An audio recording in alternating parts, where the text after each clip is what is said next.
سویچ باز. استارت بزن.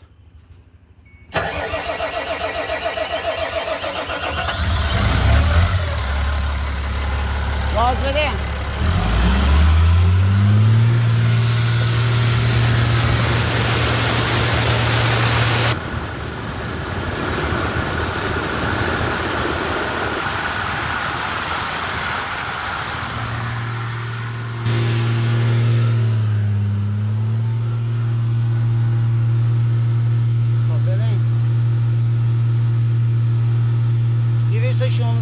خط تیر 9 با گاز ول کن.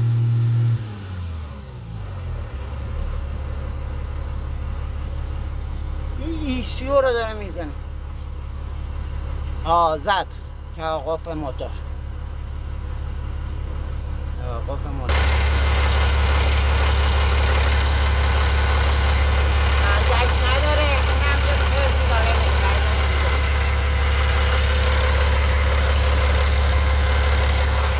خوبه. خاموش کن. وایس خاموش. ببین تست ایستانولوید. تست ایستانولوید هم اینجوریه. موتور صداش عوض میشه، فشار میره بالا.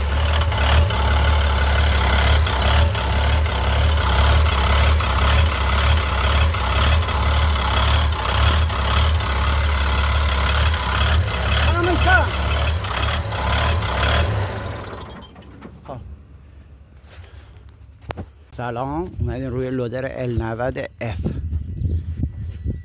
خواهیم ارتباط بین ECU را چک کنیم. ببین از پورت دیاگ تا ویکل، مانیتور، ECU کولر، ECU موتور، همه رو باید چک کنیم.